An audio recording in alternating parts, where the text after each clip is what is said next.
Hello guys! Magandang hapon sa inyong lahat. On this your guest pa sa Greek channel, a fated or uzumatarder sa ngayong hapon na to. Tignan natin sabihin sa inyo ng ating mga gabay. So this is a weekly gabay for the month of September 4 hanggang September 10 for the sign of Virgo. So Virgo, welcome to my channel.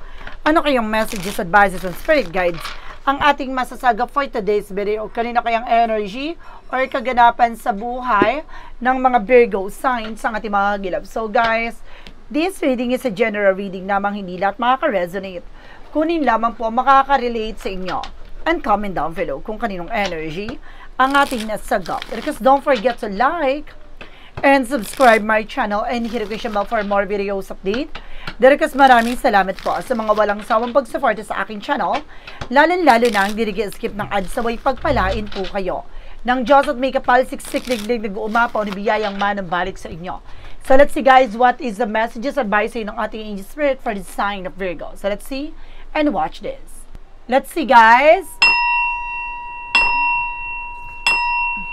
Angel Spirit, please give me information for the sign of Virgo.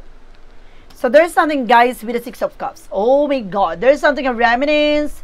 Now there's something of memories or situations na maaaring manumbalik. Now maaaring may mga bagay na babalik dito from the past o may mga bagay na pinanggagalingan or there's a root, no? Ugat. Let's see. And there's a Five of Pentacles, ugat ng kahirapan. Okay, thank you. May mga bagay dito na maliliwanagan ka na kung anong pinanggagalingan. Lahat ng bagay suliranin mo sa buhay. Tutuldukan.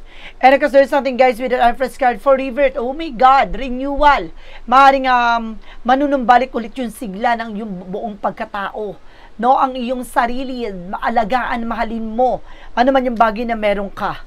No, self-love, self-card. There's something, a new beginning and blessing coming in. May biyaya. No, there's a devil card. Maging aware ka lang dito with the devil energies. Oh my goodness. Alam mo guys, no, talagang pilit ko talaga pero there's a past, there's something a negative talaga. So, ibig sabihin may pinanggagalingan talagang kahirapan nyo.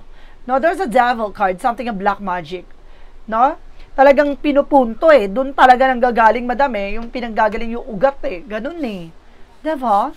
Ang ganda na pagdating dito, pagpasok dito, biglang pack down part, mayroong eksena na talagang kailangan mo talagang tuldukan.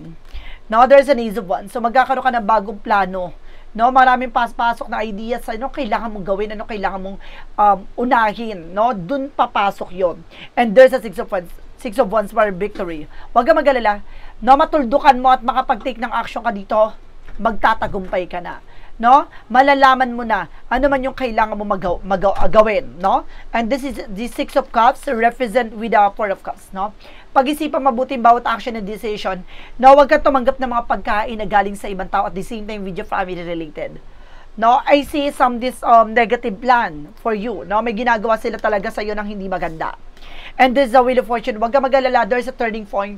No, iikot yung kapalaran. Kumbaga, ano man yung bagay na ginawa sa yung kamalasan, ay maaaring bumalik sa iyo ng swerte at nag-uumapaw na biyaya. Ano man yung bagay na ginawa nilang kamalasan, babalik sa kanila yan. No, what they deserve. And there's a Three of Cups. Sabi ko na, there's a third wheel, third parties. No, maaaring itong tao na to ay maaaring inggit sa iyo, o there's a third wheel na talagang may epal sa inyong relasyon. And there's something that strike with a confident. Lakas naman loob mo, maging matapang ka. Alisin mo yung takot at pangamba mo dito. The devil is something na parang nilalagay sa utak mo yung takot. No, nilalagay sa isip mo yung pangamba. And there's a Four of Wands. Huwag kang mag-alala, magkakaroon ng celebration, homecoming, family gathering. And there's a twin flame energy for celebration. Talaga, na makakamtan mo naman yung bagay na ninanais mo. Some of you, there's a higher level commitment dito. May planong ikasal kayo, or talagang ikakasal kayo, ganon. Or magsasama na kayo dito. And there's something that's Ten of Pentacles. So, si tagumpay na magdadala saan? Long-term success and financial security and unexpected financial windfall. Tagumpay. Succeed.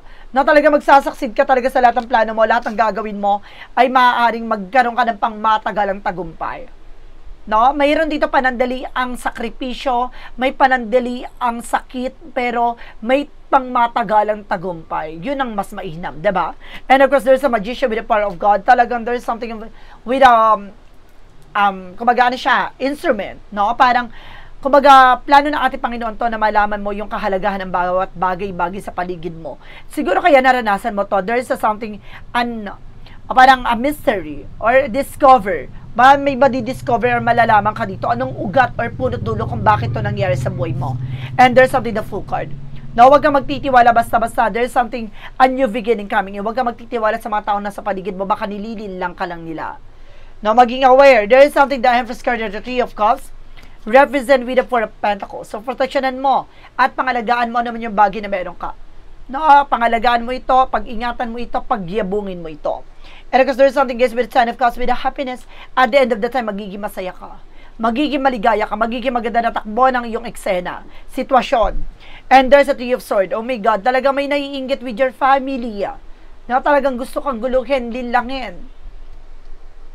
And of course, there's something, guys, with the Six of Swords, with the transition, unti-unti yan na rin daw makakalis sa hindi maganda sitwasyon. Na makakabangon ka na. No, ito na yung panahon at pagbangon at pag-ahon.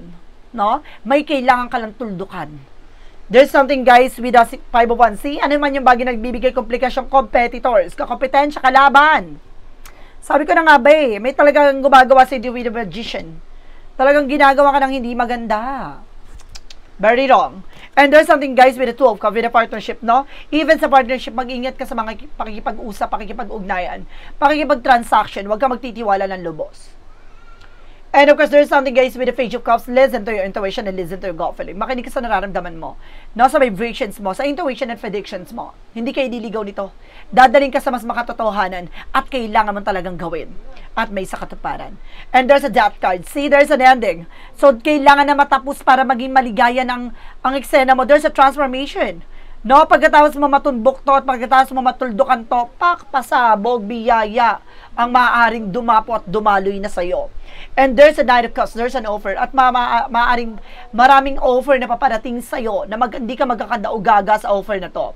No, dahil itong offer na to yung magdadala sa'yo talaga ng increased salary, gano'n, promotion, at mag-ingat ka lang din, no, sa mga taong lalapit sa iyo, mga taong nagbigay sa iyo ng pigati, kasalanan, no, maaring there's a fake apology. No, huwag kang magtitiwala ng lubos dito. No, there's a Six of Pentacles, magtutuloy-tuloy ng both sa finances, pasabog. Gaganda talaga daloy na sitwasyon mo dahil magkakaroon ka na pang matagalang kasaganahan, no, at kaayusan at karangyaan. Pasabog. So, let's see what is additional messages about sa finances and career, love life, at kalusugan. Let's watch this. So, guys, we're back. So, nandito na tayo na pagdating sa finances and career, love life, at kalusugan. So, let's see, guys. So, there is something, the Three of Wands. So, waiting for a ship. Kung may hinihita ka, paper, document, there is a possible na makuha mo na. Ano man yung bagay na hinihintay mo, maaring mata mo to. Na pagdating sa finances and career mo, may paglago talaga. And there's an Ace of Swords with a breakthrough. At magtatagumpay ka. Na makakamtan mo naman yung bagay na iyong ninanais. Pagdating sa hanap buhay negosyo, magiging masagana na ang pamumuhay mo. And there's a Page of Swords being curiosity. So, kailangan mo muna maging mabusisi, tuklasin yung mga bagay-bagay na makakatulong sa'yo. Na mag-iingat ka sa mga taong makakasalamuha mo. And of course, there's a Queen of Wands by confident. Lakasan mo ang loob mo. Maging matapang ka. Alisin mo yung pag-aalinlangan at takot mo. And of course, there's something, guys, with the Sun card, with the fear, positive outcome, at magiging maganda kalalabasan dito. No, lilinisin ka. Ibig sabihin, para maging matagumpay ka sa negosyo na buhay mo, lilinisin sa'yo lahat. Yung mga taong hindi mo pagkakatiwalaan at mga taong pagkakatiwalaan mo ititira dito. At may mga bagay na tatanggalin sa buhay mo na nagbibigay negatibo. No? And of course, there's something, the King of Pentacles, maging secure. Pangalaga at proteksyonan mo ano man yung bagay na meron ka. No? So, let's see, pagdating naman tayo sa love life. So, there's an Eight of Swords. I told you, there's a lot of toxic and negativities around you. I feel something toxic families. And of course, there's something, guys, with the Two of Pentacles, with the balance. Maging balance ka physically, mentally, emotionally. So, maging balance ka pagdating sa relasyon. Magkaroon ng respeto at disiplina. And there's a Two of Wands. Piliin mo lang yung mga taong pagkakatiwalaan mo. Piliin mo yung mga taong paniniwalaan mo. And of course, there's something to with the Hermit card, the answer you need this year. So, binibigyan ka ng kaliwanagan, kaayusan, at kasagutan sa lahat ng bagay at katanungan mo pagdating sa love life. There's a soul growth, no? Parang talaga pinalalawig at pinalalawak ang iyong relasyon, pag-ibig. There's a deep soul connection. And there's an Eight of Wands. So, magkakaroon kayo ng heart-to-heart conversation, no? Maraming mensahe, messages, phone calls. Maring, if you are being single, maring may taong magme-message sa'yo, magpaparamdam, magpapakita ng pag-ibig, pagmamahal. And there's the Queen of Wands, Queen of Pentacles being mature and of course practical. Sa pagdating sa business is business, no? Huwag mong inilalagay yung problema ng family sa business nyo. So let's see sa trabaho mo. Pagdating sa kalusugan, that's something that's Ten of Wands, something burden. May nagbibigay pabigat sa iyong kalusugan at karamdaman. No, there's the King of Wands, there's a vision, unti-unti mo na itong nararamdaman at nakikita kung saan ang pinanggagalingan. No, there's a Knight of Cups, there's a wish fulfillment, at unti-unti rin tutuparin ano man yung bagay na iyong hinahangad at pinapangarap. And this is the King of Swords will stop the pattern. Puputulin mo na ano man yung bagay na alam mong hindi nagsiserve sa inyong kalusugan at kalagayan. No, alisin mo nagbibigay stress, magiging mas wais ka na sa bawat action and decision. And of course, there's a Knight of Wands for something perseverance. So ngayon mas magiging matyaga ka na. No? Kumbaga, titignan mo na yung bawat kilos at galaw at mga kakainin mo. Hindi ka na magiging paladesisyon. And because there's something guys with the Eight of Pentacles, mag-focus ka na sa iyong kalusugan, no? Mag-focus ka sa iyong ginagawa. And of course, so kung ano mang kinakain mo, mag-concentrate ka, huwag ka magpapadistract, no? At magpapalin lang sa mga taong nasa paligid mo. Continue what you're doing. So let's see. Hanapin natin, nagilapin natin, what is the magical fairy messages, advices, and of course, pick a card, yes or no. So let's watch this. So let's see what is additional messages with the magical fairy messages advices for you guys.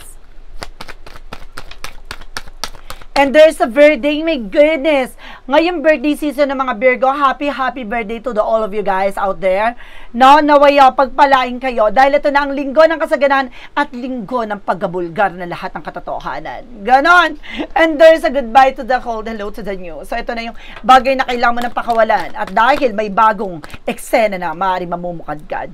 And there's an affirmation, always being positive and just being optimistic, manatiling positibo, huwag kang nega. Let's see what is additional messages with the Yin and Yang Oracle card. Represent guys with the strength with the Sun card. Bibigyan kalakasan, bibigyan ng tibay, at lakas ng loob, no, kumpiyansa, lahat ng bagay na to. This is something I remember awakening, no, parang imumulat ka dito sa katotohanan na dapat mong malaman. So let's see. So let's see what is the synchronicities represent what. And there's a change. Na unti-unti na magbabago situation and positions mo. No, maaaring may paglago, paglakas, may development talaga magaganap.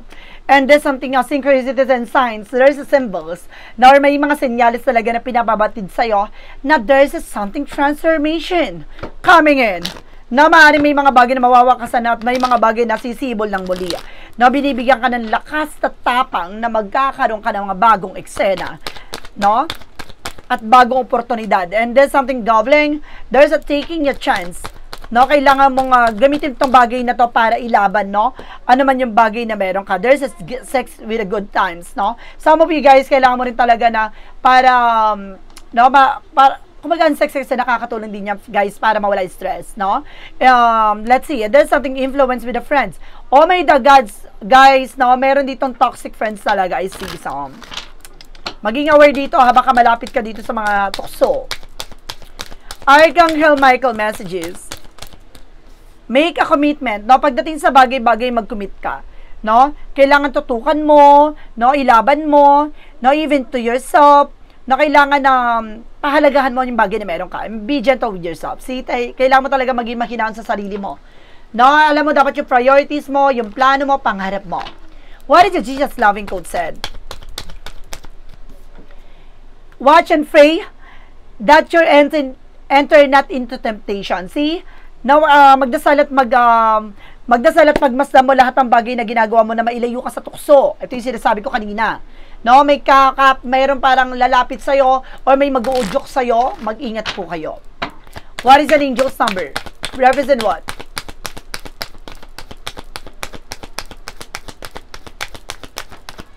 Angel's number represents with the 1990 with the cycle. Karma will be paying a visit, release the need to control because you can force things, learn your lesson of so then they don't repeat it again in the near future. Make some space for new experiences. No, may bagong cycle, sistema, eksena. Maaring maganap, may magandang pangyayari, maaring mangyari dito. Na maganda ka na. So let's see, what is additional messages with the Money Move Oracle deck?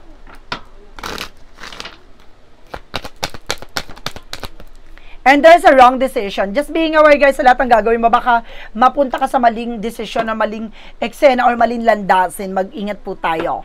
No, there's a bad consequences kapag may mali kang nagawa, no? And there's a clarifying for your life situation. May nasa-sense ako dito na maaaring gumanti ka, na umiwas ka sa mga ganti-ganti ha. Hayaan mo ang ating Panginoon na maglitis sa kanilang mga kasalanan. Clarifying for your life situation represent guys with our walking unscattered. You are fortune trap was laid out for you but you were too smart to fall for it, no? Kumbaga, itong bagay na to, kumbaga, dadaling ka nito sa bagay na yung kabubuti mo, wag mong hayaan na mahulog ka sa bitag ng mga tao sa paligid mo. Titingnan dito kung malalagay ka sa kasasadlakan mo, kapahamakan mo, kaya kailangan maging aware tayo sa mga action and decisions natin. Kasi there's a wrong decision dito na maaaring maglagay sa iyo, no, para sa ikapapahamak mo, mag-ingat po tayo. Mas ka matalino para mailagay ka doon sa position na yon. No, pag-ingatan, pag-isipan. There is a clarifying for a love situation represent what? Clarifying for a love situation. Represent guys with avoid burnout. Very passionate, consuming, sustain, and lasting balance. So, may pang matagalan talaga dito. No, kailangan mong harapin. No, ano man yung bagay na nagbibigay lungkot, takot sa'yo. No, alisin mo yung pangamba.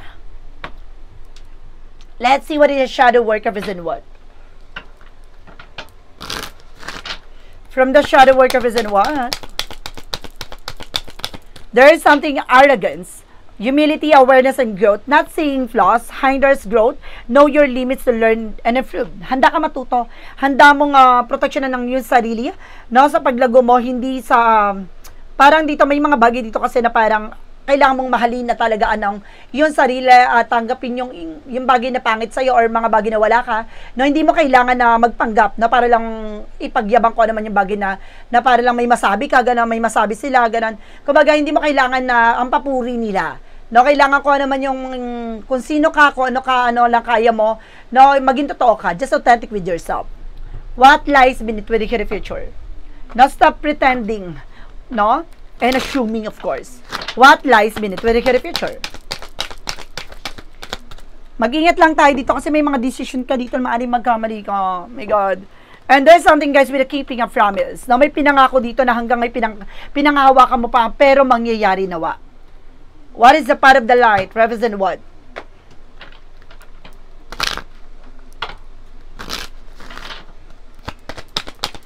What is the part of the light? Listen. So, kailangan marunong ka makinig. I paid attention to the world around me, knowing that the signs and symbols guide me towards success. By listening and deeply and discover the path to eternity and unlock the wisdom and that lead me forward, no? Kumbaga, makinig ka. May mga bagay talaga na kailangan mo pakinggan at kailangan mo pag-ingatan. No, may mga senyales dito na kailangan mong magawa, no, bago pa mangyari yung mga ganong scenario or sitwasyon. Dahil para malaman mo yung kahalagahan at kahulugan ng mga bagay mangyayari sa inarap, kailangan mo pag-ingatan ito. So, let's see what is the pick a card, yes or no. So, let's watch this. So, we're back, guys. So, alamin natin yung magiging sagot sa tanong mo with a yes or no pick a card. So, let's see.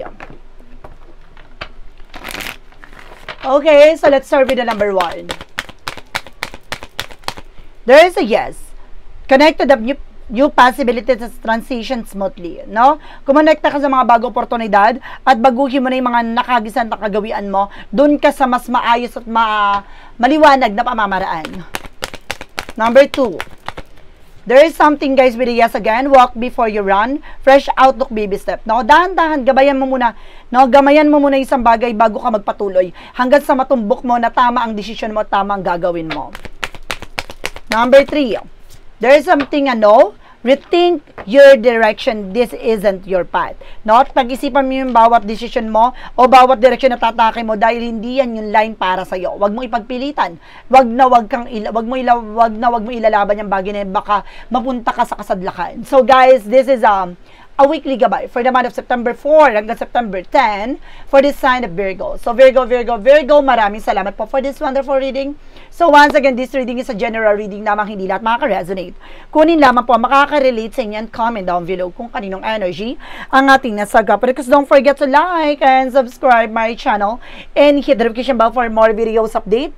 Because maraming salamat po sa mga walang sawang pag-support sa aking channel, lalo-lalo nang skip ng ads away, pagpalain kayo ng Diyos at may kapalit siksik liglig na guumapaw na biyayang man ang balik sa inyo. Maraming salamat po. And see you in the next video. Bye-bye and babush!